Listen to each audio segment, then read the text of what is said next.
Hey guys, welcome to the Daily Word Bible Study, a plain and simple book by book, chapter by chapter, and verse by verse study through the entire Bible. Currently, we are in the book of Amos. Now, we have rearranged the chronological order, chronological, uh, chronological order as it appears in our English arrangement of the Bible. Okay. And of course, with Amos, in terms of the dating, it actually predates the book of Isaiah. So we're not approaching this from a major prophet writing to the prophets to the minors. As I said, we are approaching this more in a chronological order. And the reason why I wanted to do it this way is that we can get the feel, the the prophetic voice of the time, and I think that's important. So let's get into it. And as I pull this up, let me also say this: the prophets or prophecies follow a certain pattern, and one of the patterns that it follows. That's why I'm going to end up doing a lot of reading, because probably more so of reading. Because you're going to see that God will focus on something and give a lot of illustrations to the prophecy. We see that throughout the Bible. He gives a lot of illustrations to illustrate the point. So he may prophesy and say, well, man's sin is like the grass that withers. It's beautiful today, and then he goes into a lot of details, right, about the withering process, the growing process. And so that's why you see that, again, I'll probably just read most of kind of that flavor there. Another thing is, there's certain kind of about three parts to his prophecies. One, warning Israel to turn from their sins. And then secondly, the judgment that's coming because they won't turn from their sins. And then three, God's future plans for Israel, his restoration. And I forgot one other part to the first part, which is warning people to sin. And then, I'm sorry, second part, which would be the judgment for not turning. But he's also going to prophesy of all of the nations surrounding Israel. He has some words to say to them as well. So we'll see all of that in pretty much all of the writings of the prophets. Probably except for Jonah. But anyway, chapter 1, verse 1 says, the words of Amos, who was one of the sheep breeders from Tekoa, what he saw regarding Israel in the days of Uzziah, king of Judah, and Jeroboam, son of Jahash, king of Israel, 2 years before the earthquake. Now, this earthquake, whatever this earthquake was, that is mentioned in Isaiah, it's kind of mentioned a couple of times in the Old Testament writings. So this was a big earthquake here. Notice the time, Uzziah the king, which puts us around the same time of Isaiah the prophet. He actually would probably come up with Uzziah's death. And if you go into the Old Testament and you read, Uzziah was a good king. He got in trouble when he got prideful, and he attempted to go into the temple. Why? I don't know. And he was struck with leprosy, I think, until the day of his death. Verse 2 says, he said, the Lord wars from Zion and raises his voice from Jerusalem, and the pastures of the shepherds mourn, and the summit of Carmel withers. Okay, so obviously he's a shepherd himself, so throw that in there. Verse 3, the Lord says, I will not relent from punishing Damascus. So now again, here we're going to see a lot of these surrounding nations and surrounding peoples that God is going to also punish, that he's also going to mention. One thing to keep in note, one of the focuses is that the Bible focuses on Israel because of the bloodline of Christ. But then we're also going to see God is the God of the entire earth. Okay, he's going to judge the whole earth. Verse 3 again, the Lord says, I will not relent from punishing Damascus for 3 crimes, even 4, because they thresh Gilead with iron sledges. Therefore I will send fire against Hazael's palace, and it will consume Ben-Hadad's citadel. Now, you can read about this also um, in Second Chronicles. I'm sorry, Second Chronicles, Second Chronicles, and then First and Second Kings. A lot of these that's mentioned here are featured during those books. Verse 5, I will break down the gates of Damascus. I will cut off the root of the valley of Avon. And the one who wields the scepter from Bethan, the people of Aram will be exiled to Kir. The Lord has spoken. The Lord says, I will not relent from punishing Gaza for 3 crimes, even 4. So you can see Amos kind of, that's his thing. So he's going to mention 3, but actually 4 crimes, because they exile the whole community, handing them over to Edom. Therefore I will send fire against the wall of Gaza, and it will consume its citadels. I will cut off the rulers from Ashdod, and the one who wields the scepter from Ashkelon. I will also turn my hand against Ekron, and the remainder of the Philistines will perish. The Lord has spoken. The Lord says, I will not relent from punishing Tyre. Now, when we come to Ezekiel and Isaiah, and maybe Jeremiah, God's going to have a lot to say about Tyre. In fact, one of the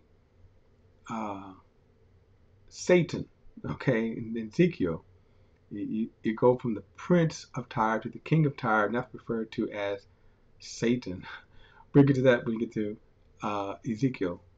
Because I will not relent from punishing Tyre for 3 crimes, even 4, because they handed over the whole community to Edom and broke a treaty of brotherhood. Therefore I will send fire against the wall of Tyre, and it will consume its citadel. The Lord says, I will not relent from punishing Edom for 3 crimes, even 4, because he pursued his brother with the sword and stifled his companions.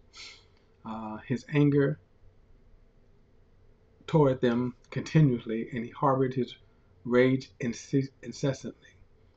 Therefore I will send fire against Teman, and it will consume the citadels of Bozrah. The Lord says, I will not relent from punishing the Amorites for 3 crimes, even 4, because they ripped open the pregnant women of Gilead in order to enlarge their territory. Now, you can kind of see how brutal and evil people are. And if you remember, I said that as we journey through not only the Old Testament, the entire Bible, this is what you constantly see. We see how bad sin can get.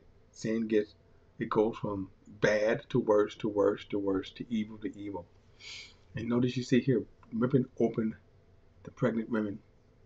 Verse 14, therefore I will send fire against the wall of the Rebbe, and it will consume the citadels, and they will be shouting in the day of battle, and a violent wind on the day of the storm.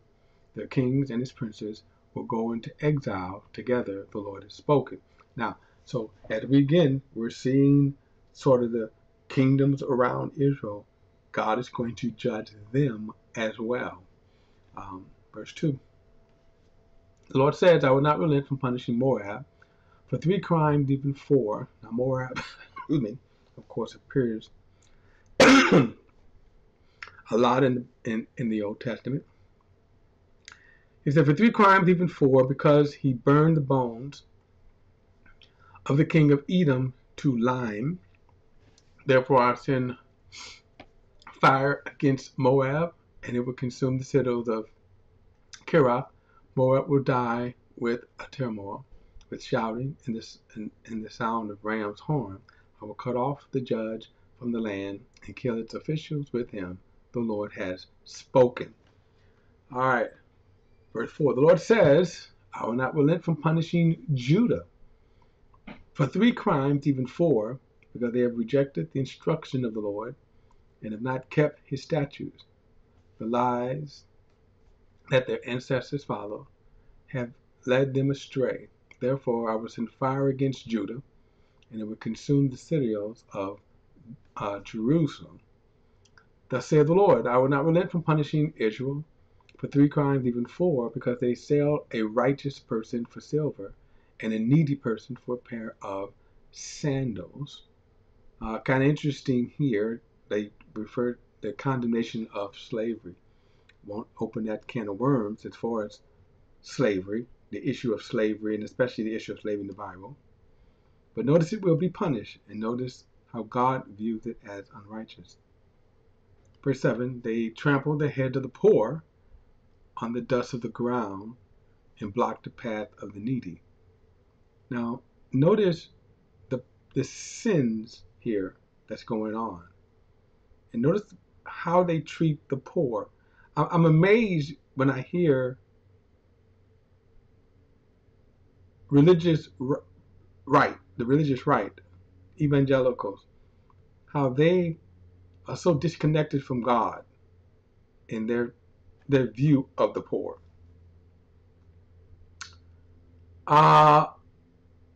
They trample the heads of the poor in the dust of the ground, and block the path of the needy. A man and his father have sexual relations with the same girl, profaning my holy name. Now this is interesting, which of course, notice he said the man and father have sexual relations with the same girl. Now, again, I'm only mentioning this because to contrast how certain sins are overemphasized more than others. And what I'm saying is that God is looking at the world, how he looks at and views sin. I think we should view sin from his perspective. And so notice right here, he's not mentioning homosexuality. He'll get to it. I'm just saying, notice that what he mentions, that you might see the current religious climate, how they gloss over. Verse 8, they stretch out beside every altar on garments taken as collateral, and in the house of their God they drink wine obtained through fines. There's something to... verse 9, yet I destroyed the Amorite as Israel advanced. His height was like cedars, and he was sturdy as oak. I destroyed his fruit above his roots beneath. Excuse me. And I brought you from the land of Egypt and led you 40 years in the wilderness in order to possess the land of the Amorites. I raised up some of your sons as prophets and some of your young men as Nazarites. Is not this the case, Israelites? Now, a Nazarite was a person that, and this is different from a person who was from Nazarene or Nazareth, okay, or Nazarene. Nazareth was a town up in the Galilee. This is where Jesus grew up.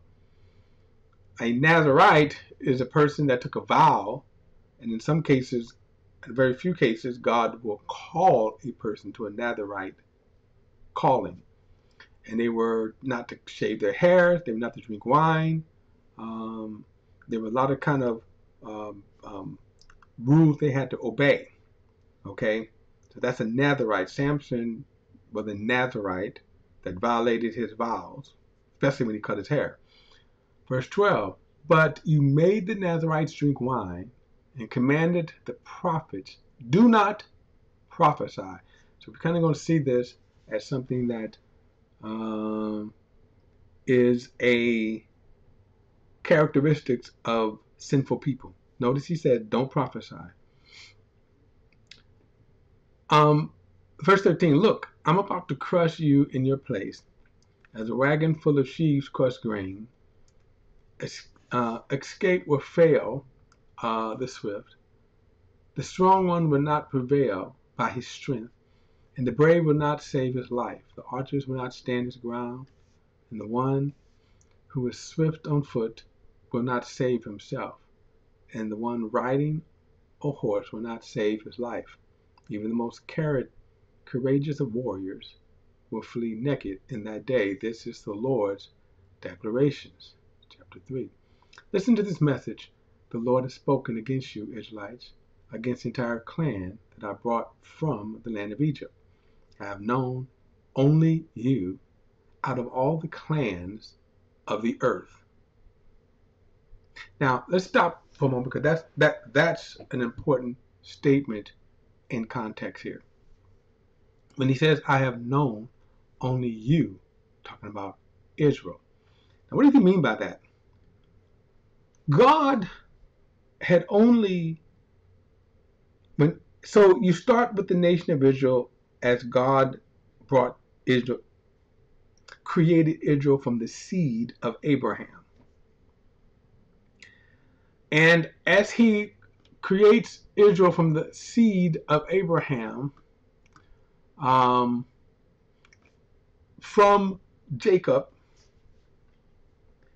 the 12 sons of Jacob, he then grew the entire nation of Israel for the purpose of bringing the bloodline to Jesus. So when we read from the Old Testament perspective, this is the focus. You can say this is the point of view. That the point of view is he is focused on Israel, and as we can see from the first 2 chapters, he talks about the surrounding nations that really Israel prostituted herself with. But this statement, when he says, I have only known you of all the clans of the earth, can I have to go back then to Adam? Why is this true here? When he says, I have only known you. So as we're looking at this statement here, or even reading the books of the Bible, we're focused on Israel. Focused on the land of Israel. We're not looking at South America, right? We're not looking at Europe. We're not looking at Asia, China. We're looking at just the land of Israel and then the surrounding nations. That's the focus of the Bible. And then, by the way, that's God's focus. Why? Because when Adam sinned, it changed the entire trajectory of everything in terms of human existence. The focus shift from one of what God intended for Adam to do in respect of, let's say, enjoying life, to now his purpose was to get the Messiah in to bring redemption from sin. So that's the focus. That's the focus of what he's doing. So that's why when he says that he only focused on Israel, Israel becomes the focus point of God's purpose. Now, the truth of the matter is that any nation that came to God, he blessed. That nation would have to, and those nations that did understand what God was doing with Israel and then honor that, God blessed. Those nations that did not, like, for example, Moab, as we just read about, remember, Balaam came out of Moab. The king of Moab hired Balaam. I'm sorry, if it's the king of Moab who hired Balaam to curse Israel. So here's a man that's bucking up against what God's plan. And that's why God's prophecy was, you can't curse what I bless. It won't happen. Okay? All right, guys, don't forget to like and share this video and subscribe to BP, the Bible Perspective. And as always, if you have a thought or comment, add it to the comment section below. All comments are welcome. I'll see you in the next study.